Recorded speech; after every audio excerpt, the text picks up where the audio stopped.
ಒಂದು ಕಡೆ ನೇರ ಯುದ್ಧ ಇನ್ನೂ ಆರಂಭ ಆಗಿಲ್ಲ. ಆದರೆ ರಾಜತಾಂತ್ರಿಕ ಯುದ್ಧದಲ್ಲಿ ಪಾಕಿಸ್ತಾನಕ್ಕೆ ಮುಟ್ಟಿ ನೋಡಿಕೊಳ್ಳುವಂತೆ ಶಾಕ್ ಕೊಡ್ತಾ ಇದೆ ಭಾರತ. ಈಗ ಚೆನಾಬ್ ನದಿ ಆಯ್ತಲ್ಲ, ನೀರು ಕೊಡಲ್ಲ ಅಂತ ಝೀಲಂ ನದಿ ನೀರಿಗೂ ಬ್ರೇಕ್ ಹಾಕುವ ಪ್ಲಾನ್ ನಡೀತಾ ಇದೆ. ಕಿಶನ್ ಗಂಗಾ ಜಲಾಶಯ ಅಂತ ಝೀಲಂ ನದಿಗೆ ಅಡ್ಡಲಾಗಿ ಕಟ್ಟಿರ್ತಕ್ಕಂಥ ಜಲಾಶಯ, ಈ ಜಲಾಶಯದ ನೀರನ್ನು ತಡೆ ಹಿಡಿಯೋದಕ್ಕೆ ಪ್ಲ್ಯಾನ್. ಉತ್ತರ ಕಾಶ್ಮೀರದಲ್ಲಿರುವ ಕಿಶನ್ ಗಂಗಾ ಅಣೆಕಟ್ಟು, ಕಿಶನ್ ಗಂಗಾ ಅಣೆಕಟ್ಟಿನ ನೀರನ್ನು ಅವಲಂಬಿಸಿದೆ ಪಾಕಿಸ್ತಾನ. ಈಗ ಅವ್ರಿಗೆ ಟೆನ್ಷನ್. ಆಮೇಲೆ ಈ ಕಿಶನ್ ಗಂಗಾ ಅಣೆಕಟ್ಟು ಇದರ ಕಂಪ್ಲೀಟ್ ಉಸ್ತುವಾರಿ ಮೇಂಟೆನೆನ್ಸ್ ಎಲ್ಲವೂ ನಮ್ಮ ದೇಶದ ವತಿಯಿಂದಲೇ ನಡೀತಾ ಇರತಕ್ಕಂಥದ್ದು. ಹಾಗಾಗಿ ಯಾವುದೇ ಕ್ಷಣದಲ್ಲಿ ನಾವು ನೀರನ್ನು ತಡೆ ಹಿಡಿಬಹುದು. ಆದರೆ ಯಾಕೆ ಸ್ವಲ್ಪ ಹಿಂದೆ ಮುಂದೆ ನೋಡ್ತಾರೆ ಅಂದರೆ, ಈ ನೀರು ಬಿಟ್ಟ ತಕ್ಷಣ ಪಾಕಿಸ್ತಾನ ಕೊಟ್ಟೋಗಲ್ಲ. ದಾರಿ ಉದ್ದಕ್ಕೆ ಸ್ವಲ್ಪ ಭಾರತದ ರೈತರಿಗೂ ಈ ನೀರಿನಿಂದ ಉಪಯೋಗ ಇದೆ. ನಿಲ್ಲಿಸಿಬಿಟ್ರೆ ನಮ್ಮ ಭಾರತೀಯ ರೈತರಿಗೂ ಸ್ವಲ್ಪ ತೊಂದರೆ ಆಗುತ್ತೆ. ಹಾಗಾಗಿ ಇಷ್ಟು ದಿನ ಅದನ್ನು ಬಿಡಲಾಗಿದೆ. ಆಮೇಲೆ ಅವ್ರಿಗೆಲ್ಲ ಎಚ್ಚರಿಕೆ ಕೊಡ್ತಾರೆ, ನೋಡಿ ಸರ್ ನೀರನ್ನ ಸ್ಟಾಪ್ ಮಾಡ್ತಾ ಇದ್ದೀವಿ ಅಂತಂದ್ಬಿಟ್ಟು ಅವ್ರಿಗೆಲ್ಲ ಎಚ್ಚರಿಕೆ ಕೊಟ್ಟು ಈಗಾಗಲೇ ಎಲ್ಲ ಆದ ನಂತರ ಕಿಶನ್ ಗಂಗಾ ಡ್ಯಾಮನ್ನು ಕ್ಲೋಸ್ ಮಾಡಿಬಿಡ್ತಾರೆ. ಆಗ ಝೀಲಂ ನದಿಯ ನೀರು ಹರಿಯಲ್ಲ ಅಂದಮೇಲೆ ಪಾಕಿಸ್ತಾನಕ್ಕೆ ಇನ್ನೊಂದು ರೀತಿ ಅದು ಸಮಸ್ಯೆನೇ. ಅದು ನೀರಿಲ್ಲ ಅಂತಂದಮೇಲೆ ಏನು ಮಾಡೋಕ್ಕಾಗುತ್ತೆ?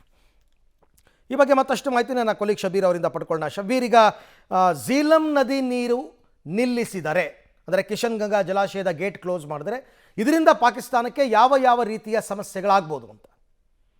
ಅರವಿಂದ್, ನೋಡಿ, ಸಿಂಧು ಜಲ ಒಪ್ಪಂದ ಏನಿದೆ ಅದನ್ನ ಅಮಾನತು ಮಾಡುವಂತ ಕೆಲಸವನ್ನ ಈಗಾಗಲೇ ಕೇಂದ್ರ ಸರ್ಕಾರ ಮಾಡಿದೆ.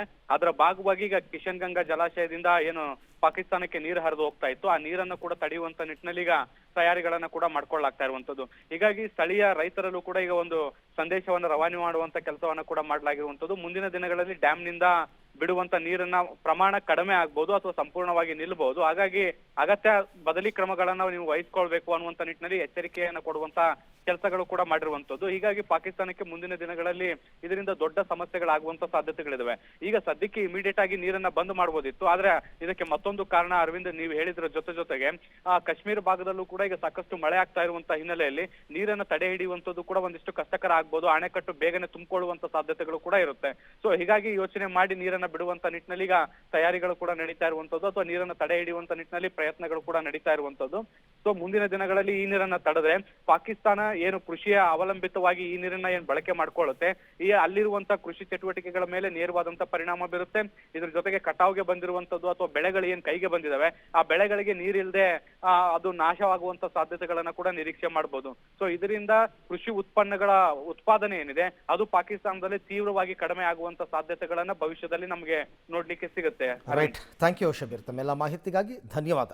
ಸೊ ಕಿಶನ್ ಗಂಗಾ ಅಣೆಕಟ್ಟಿನ ನೀರನ್ನು ಬಂದ್ ಮಾಡಿದ್ರೆ ಒಂದು ರೀಸನ್ ನಾನು ಹೇಳಿದೆ, ಇನ್ನೊಂದು ರೀಸನ್ನು ಅಲ್ಲಿ ವಿಪರೀತ ಮಳೆ ಆಗ್ತಿರೋದ್ರಿಂದ ನೀವು ನೀರನ್ನು ಹಿಡಿದಿಟ್ಕೊಳ್ಳೋಕ್ಕಾಗಲ್ಲ, ಬಿಡಲೇಬೇಕಾಗತ್ತೆ.